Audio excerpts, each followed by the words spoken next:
নমস্কার বন্ধুরা, আশা করি সবাই ভালো আছেন। তো বন্ধুরা, এখন আমি যে সিনেমাটা নিয়ে কথা বলবো, সিনেমাটার নাম হচ্ছে বুক ফাটে তবু মুখ ফোটে না। বুক ফাটে তবু মুখ ফোটে না ছবিটা রিলিজ করেছিল 2012 সালে।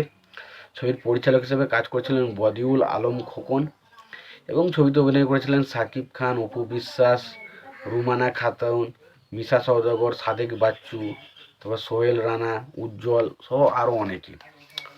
তো এই সিনেমাটাকে নিয়ে এখন স্পেশালি কথা হবে। তো তার আগে একটাই কথা বলবো আপনাদেরকে, যে আপনারা যদি চ্যানেলটায় নতুন হয়ে থাকেন অবশ্যই আপনারা চ্যানেলটা সাবস্ক্রাইব করে নেবেন, আর যদি আপনাদের ভিডিওটি ভালো লেগে থাকে অবশ্যই লাইক কমেন্ট শেয়ার করতে ভুলবেন না। তো বুক ফাটে তবু মুখ ফাটে না সিনেমাটা নিয়ে কথা বলি। ছবির পরিচালক হিসেবে কাজ করেছিলেন বদিউল আলম খোকন। ছবিটার প্রযোজক হিসেবে কাজ করেছিলেন জননী কথচিত্র। ছবিটার রচয়িতা হিসেবে কাজ করেছেন আলম এবং ছবিটার সুরকার হিসেবে কাজ করেছিলেন আলী আকরম শুভ।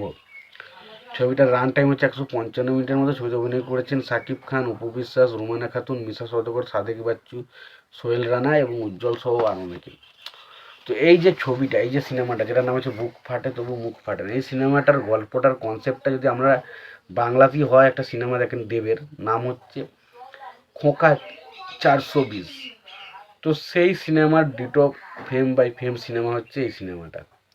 এবার কে কাকে রিমেক করেছিল এই মুহূর্তে আমার মনে নেই, তো আমি বলতে পারছি না, বাট দুটো ছবি কিন্তু সেম টু সেম।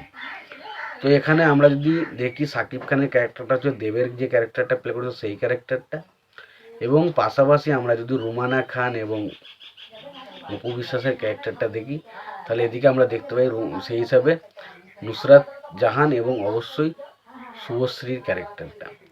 তো এই যে সিনেমাটার গল্পটা আমরা দেখতে পাই যে আর কি শুভশ্রী ক্যারেক্টারটা যেমন এখানে সেমনি হিসাবে দেখতে পাই যে আর কি রুমানা খান এই ক্যারেক্টারটা সাকিব খানকে প্রথম থেকেই ভালোবাসে, এবং দেখা যায় যে রুমানা খানের একটা বোন রয়েছে, যে বোনটা খুব বিপদে রয়েছে, এবং তার বিপদ থেকে রক্ষা করার জন্য সাকিব খানের ক্যারেক্টারটাকে তাদের বাড়িতে পাঠায় তাদের জামাই হিসাবে, এবং সেখানে গিয়ে তাকে সবাই মানে বিভিন্ন রকমভাবে অপমান করতে থাকে, সমস্যায় পড়তে থাকে, বাট সে সমস্ত কিছু সমস্যার উদ্ধার করে, এবং পরবর্তী সময় সে সমস্যা উদ্ধার করতে গিয়ে সে একটা বিরাট সমস্যার সম্মুখীন হয়ে পড়ে, এবং সেই সমস্যা থেকে সে কীভাবে উদ্ধার হয় সেটা নিয়ে হচ্ছে সিনেমা, যেটার নাম হচ্ছে বুক ফাটে তবু মুখ ফাটে না। তো খুবই ভালো একটা সিনেমা।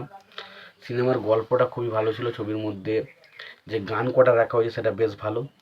সাকিব খান, অপু বিশ্বাস এবং রুমানা খান, এই যে তিনজনের যে ত্রিকোণ প্রেমের বিষয়বস্তু আছে সেটা ছবির মধ্যে ব্যাপকভাবে দেখানো হয়েছে। মিশা সওদাগর এখানে মেনলি অ্যান্টাগনিস্টের ক্যারেক্টার প্লে করেছে, তার জায়গায় সে ভালোই কাজ করেছে, খারাপ বলবো না।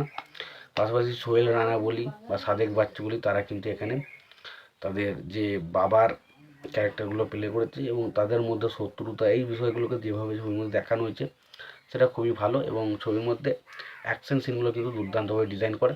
তো ওভারঅলে বলবো সিনেমাটা একটা বেশ ভালো এন্টারটেন করার মতো সিনেমা, অবশ্যই দেখো। আর সিনেমাটা দেখে থাকলে তোমাদের সিনেমাটা কেমন লেগেছে জানাতে ভুলো না। ভিডিওটি ভালো লেগে থাকলে লাইক কমেন্ট শেয়ার করে দিও। চ্যানেলটা নতুন হয়ে থাকলে অবশ্যই তোমরা চ্যানেলটা সাবস্ক্রাইব করে নিয়ে পাশে বেল আইকনটা অবশ্যই প্রেস করে দিও। ভালো থেকো, সুস্থ থেকো, দেখা হচ্ছে পরে ভিডিওতে।